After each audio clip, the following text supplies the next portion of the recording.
No, now that's a good question. Unaona, huyu alichukua yetu moja, you can keep it, lakini hizo gas kwani kuna mtu niliona mbunge mmoja aliandika zirudishwe. Mimi nawaambia zikae huko, nataka kuashua hazitoripuka. ziko sawa sawa. On a lighter note, I think it's part of what people do in elections.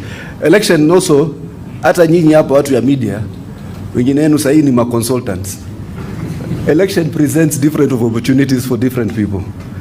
Kuna wengine watakuja, mimi naitwa organic voter. Mimi ni organic, najitokeza, napiga kura because nimepatiwa nafasi na watu wetu wengi wamepata fursa, na nimeona barabara, nimeona special economic zone, nimeona affordable housing, nimeona SHA, nimefikiwa na maendeleo. Kuna mwingine, are you aware in this country there are people, watu wa kwetu wengine wanasema ukienda kuambia sasa time ya kuvota, kuambia mheshimiwa sijaamka. Najua manake maanisha nini hajaamka? Muamshe. So hiyo kila mahali inatokea. Iko hapa na pale. It's a very, hata nyinyi sahi, I'm telling you, mnaniangalia hivi na macho kavu, lakini some of you are consultants. Mnasaidia mtu kwa media strategy, communication strategy, mnamfanyia in addition to ile kitu unapata kwa Nation ama wengine, unapatiwa ka 100k ya consultancy. In fact, hii watu wa standard kwa vile amulipwi, tafuteni hiyo consultancy.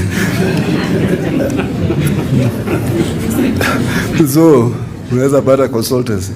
Mpate kitu kidogo baada ya time. Mimi nikivuka huko mkinisaidia, naweza nikakufanya media consultancy. Mnaona wenzenu wengine wamefanya, kuna watu kutoka media house wamekuwa mawaziri. Si kuna wengine mmeingia katika state department. Mko sasa ni head of communication. Mimi nafika mahali naona former journalist ananifuata na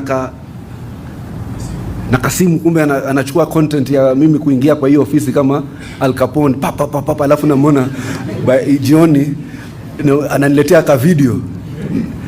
Namwambia ulikuwa editor, sasa umeniletea video yangu, nimepanda mangazi, nimefanywa manini marangi imenitokeza, nimefika kumbe ni kitu kanawekwa Twitter. Kama leo nilifika hapo. So by the way, there are various opportunities. Most of you look very young, You have to continue to evolve with creativity. So na hakuna shida, as long as it doesn't affect your objectivity, unaweza kutusaidia, because some of you have skills that are and talents that are for all. So hiyo gas ibakie, hizo mattresses ibakie huko, hizo ni kila kitu, na tutamaliza zile projects zilianzishwa na zile ambazo zilikuwa zimeanza kabla hapo, kama za railway nini zitaendelea kufanya. Hatuna uhasama na mtu. Those are Kenyans like every Kenyan. Ilikuwa wamefikiwa na election and we did what we needed to do within an election cycle. Asanteni sana.